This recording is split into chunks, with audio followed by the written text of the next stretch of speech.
Most people lost hope in her, thinking she was not going to make it. Having been in coma like for 3 months, that was really discouraging. Because of the accident, the brain suffered injuries. Du dega, du munawa, du jissa.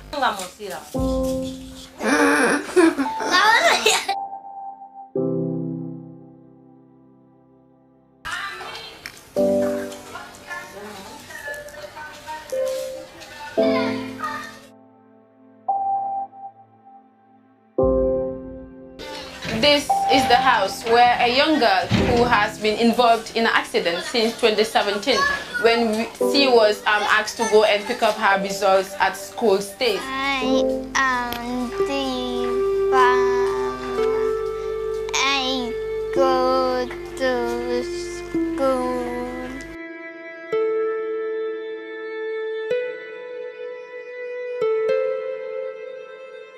Day li ubi bota mi way du gis ñu nekk non legi dota bi mu ne ma ki legi topoto rek garabam jeex na topoto rek la soxla da nga bëgg a school di nga dem di da nga bëgg a doxatit comme no meloon yena lo rek la am ay atukula mën a lekkal boppam lu nekk maa koy dimbale. We feed her like using NG tube insertion, so that was what was done for her. And then everything was done. We, the nurses, were there helping together with the doctors that were there. Pharmacy, a 10-year-old girl was involved in a fatal car accident while going to school with her brother, the peak of her grade 1 results. Fama was hit by a tourist taxi on the 24th of July 2017 in the early hours of Monday morning, which leaves her in coma for 3 months. Meaning the accident was so serious that she was unconscious. She was in coma for a very long time. And then one of the bones on the lower limb was broken, which is the fama. So she was in the ICU for a very long time, unconscious. If I remember, she was in the ICU for close to 5 to 6 months before she was eventually moved to the children's surgical ward. It's exactly 2 years now since the accident. Fama has been home since he was discharged from the intensive care unit. She hasn't stand on her feet by herself, neither talk like she used to, nor hold any object firmly by herself.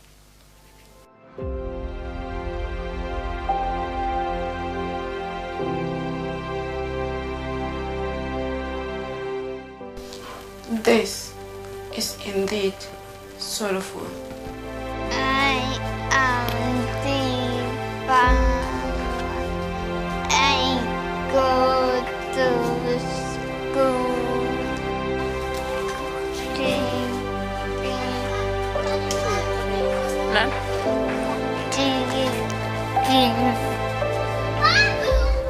Lola la togi put bobu nga bëgg naka sa xarit ci school bi da nga miss ga da nga bëgg dem school léegi la kama English tay mo doon dem so bëggee wax ne I want to eat something, how do you say that?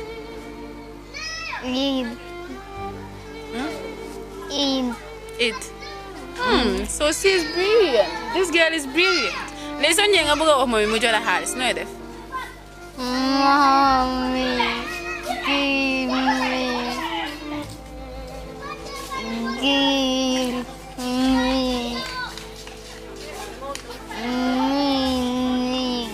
Good. So how much do we demand? $5 to go and buy Ebe? So my friend here likes Ebe. She do. So danga buga dem foye ak sa moromi sa xarit si school bi ga dañuy ñëw seet dañ lay ñëw dang lay gis gaay sa xarit bi si school bi nu mu tudda danga am benn xarit si school nu mu tudda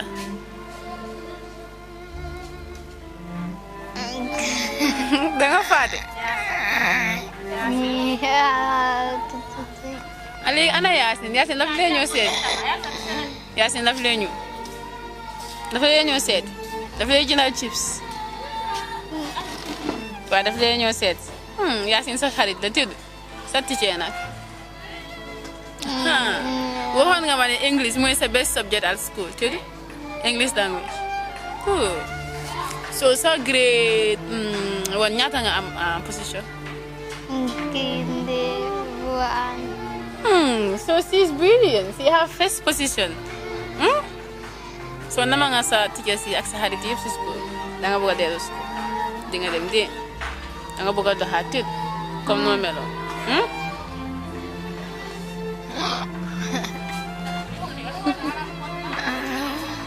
This seems funny to her, but that is how she want to go back to school, have that interaction that she was having with her peers. Because we can see how she is currently seated in a wheelchair, not actually doing what she has been doing. So it has been a really, it has been a challenge on her. I mean, a trauma that she's been into, especially the family.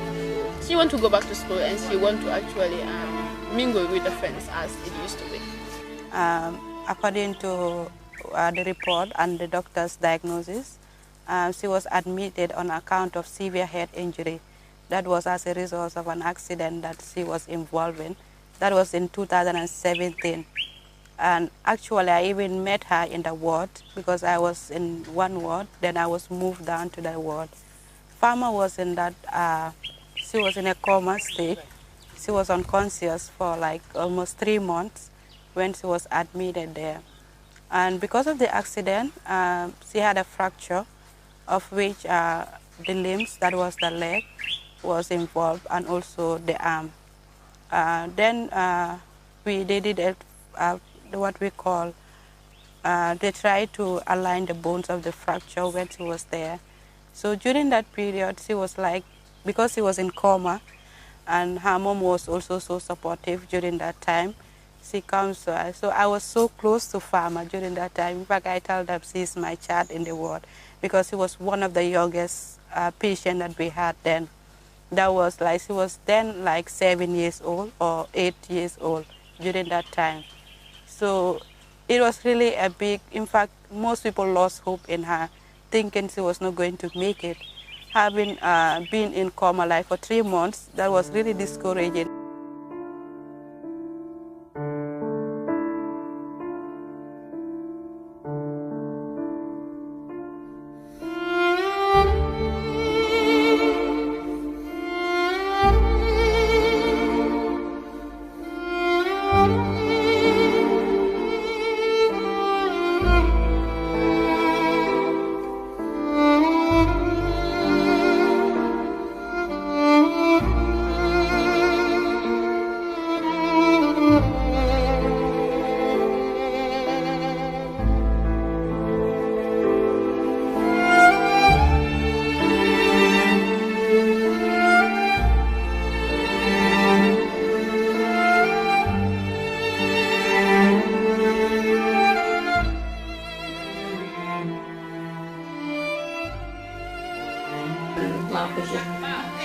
dara musu ko jot daf doon dem school pour jëli resource am grade 1 nekk fii fekk maa ngi tukki maa ngi ñib si monde si guddi suma wolis bi reer problème foofu la ma starté suma yëre yëpp wolis bi reer keneen wàcce ko si yoon ma ñib si ma àgga fii waaye fii lu ma ko sax ma ne mun naa suma warsa su jeexu si wolis bi dinaa ko gisaat so ma nekk noonu ñu nekk fii waxtaan fii bee guddi mu ma jege rek xëy bési moon li ni talaata bi mu ne dafay jëli riso sax ma ne ko because jëli riso la bu leen teel a dem xaar leen ba ngeen ndekki mu jël ketul bi dem root moom Fama dem defar tii bi naan ko ba pare kaay départ ma jox leen paas ma ne léegi jaar leen yooni suuf bi bu leen jaar si tali moo am magam yàlla def na magam gaay génn rek mu ne ko ne nañ jaar ni si tali bi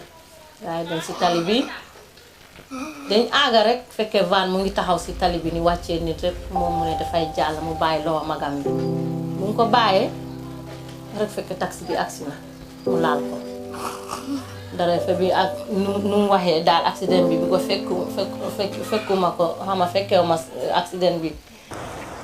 This is exactly the place where Pharmacy was hit by a vehicle in 2017. waaye dara fa nettalee daal mu ne def ko laal mu topp si kaw daanu si moto bi soog a daanu si tali bi boñam bi foofu la ron si sax léegi magam delluwaat ñëw fekkam maa ngi toog fu ma toog poussé ma sax mu ne ma Fama am na accident ma ne ko ana mu dee na mu ne ma mu fa dem mu yëpp ñu daw dem nekk di joo fekk tali bi mu ngi fees del ma ma laaj police bi ana suma doom mu ne ma gisuma ko.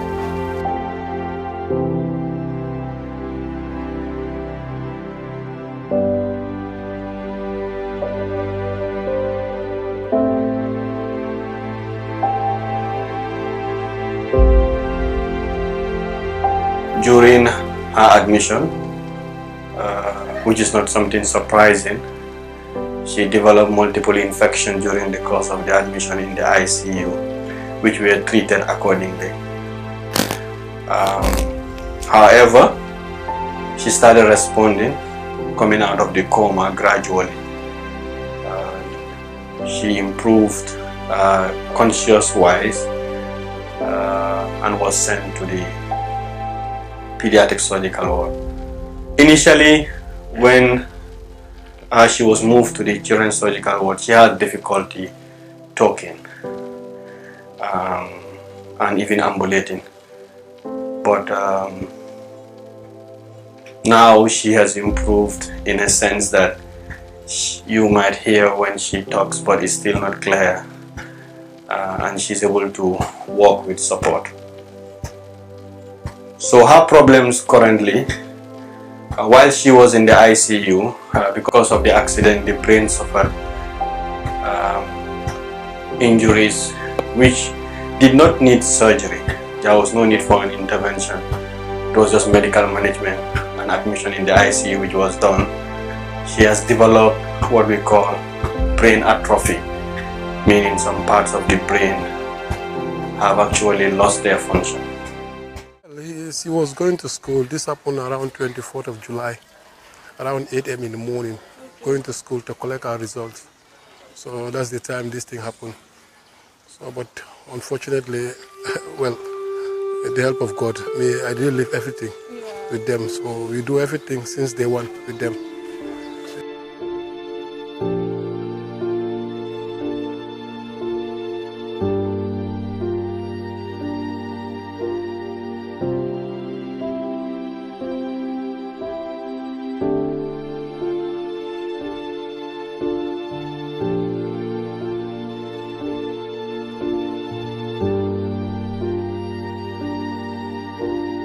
Fama, ice cream mu ngi ni.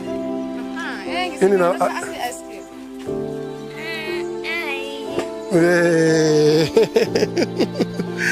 Lekka tamit mu ngi ni. Yëpp snacks la gis lo. Ice cream, biscuit, bi yëpp yaa ko moom. Kontaan nga. Waaw gis lo ice cream bi dafa nee de. Gis lo.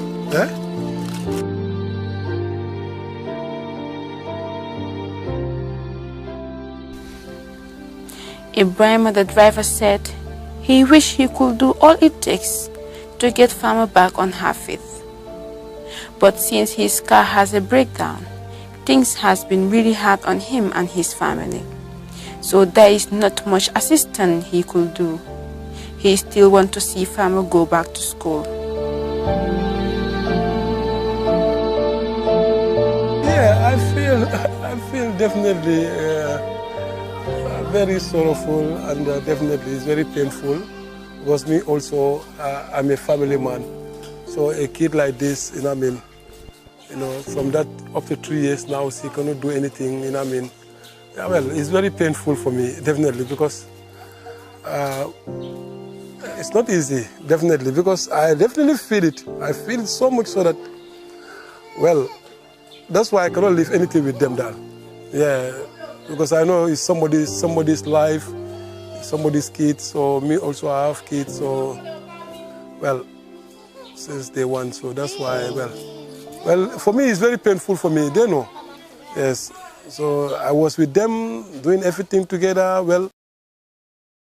He explained the same scenario that the mom explained earlier when we come today. So today he came to bring some food stuff as usual and see Fama and see the condition in which she is in.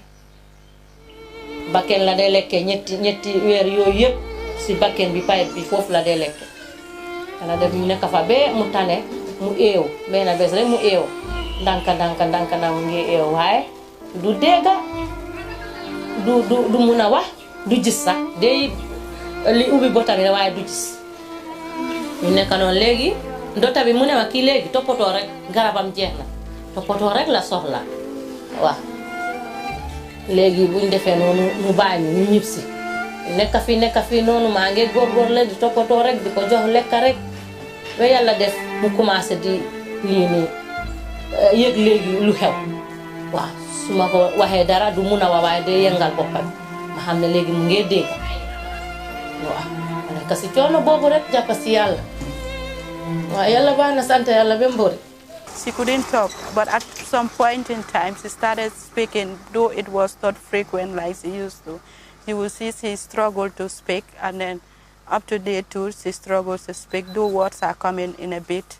So usually we tell the mom to see how best she can download like children's cartoons and then just have her play, so that at least that will help her to regain back her memories, and then it also help in the recovery process.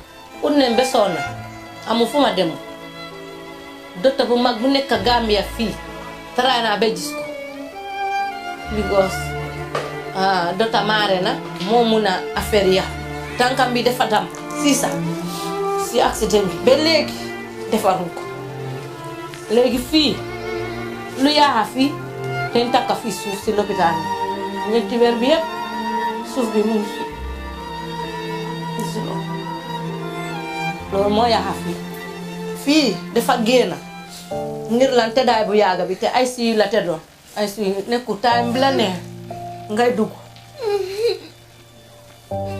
taraay na Fatoumata Barrow dem na ba gis ko jabari président mi dem na ba gis ko ay si fekk mu ngi yóbbu añ yóbbu na fa reer tabaski foofu lañ julee tamxarit foofu lañ julee gis na ko te dem ne uti lu nekka waaw pour am waaye amul ñu ne dañu wax ne Spain la war a dem faju ji Malaga foofu la war a dem waaye amuñ doole waaw ngeen ñaan na ndimbal waaw képp ku ko mën a dimbal kii xale la mu bëgg a jànga munta dox gémmiñam bi du ubbeeku waaw si condition boobu la nekk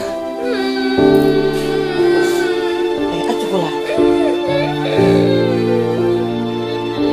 mën a lekkal boppam lu nekk maa koy dimbal du mën a dox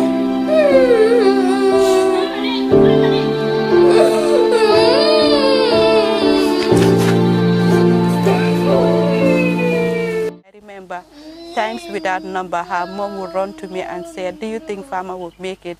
I'm like, "Yeah, I'm positive she's going to make it." I gave her those words of encouragement, and we thank God. At some point, she started regaining her consciousness. Then she started opening her eyes. She will open. After some time, she started moving her body, her arms, and the like, even though she had fracture in the limbs.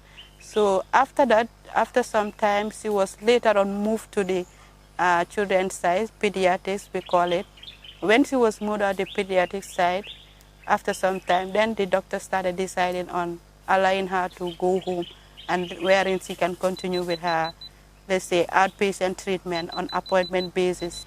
It was also difficult, which also because of the injuries, the fracture that she sustained, she had to be on a wheelchair. Up to date, she's still on a wheelchair. And then I take it upon myself to have a home visit for her. I go to her home to see how she's doing. We've really tried knock a lot of doors to see how best we can help her get treatment because at a point, my mom will call me and said, this is what is happening. She has a boil in her leg and it's really affecting her. I took her to the hospital. So I keep encouraging the mom. It's really tough for her because having the child like for almost how many years, cannot do anything on her own. They have to support her. She's on a wheelchair.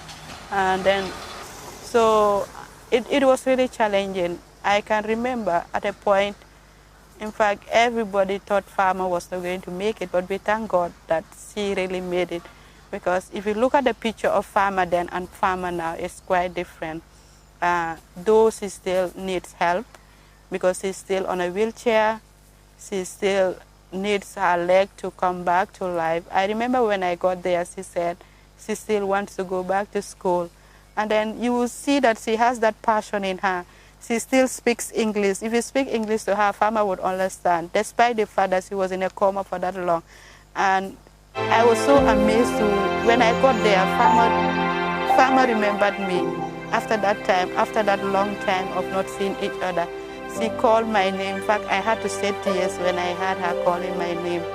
So it's really challenging. I'm urging anyone out there, be it in passing a group of people that can help her to come back to life, to be that happy child that she used to be, and then see how best they can also help the family. During the admission, she had a fracture, meaning one of the bones was broken, the bones on the lower limbs, the femur, the left one. So that bone has healed, but not in a very good position.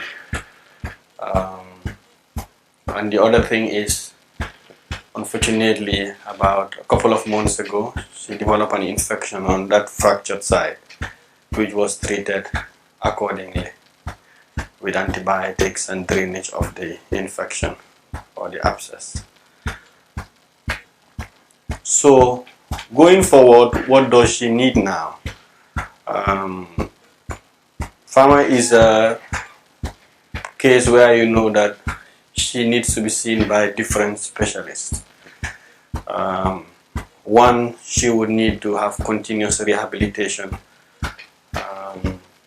The other thing is, as part of her problem, she is not able to open her mouth properly. From the interrogation we got, she's only able to tolerate even only a spoon to go in, so she can't open it fully. So she would need to be in a center that would investigate that better.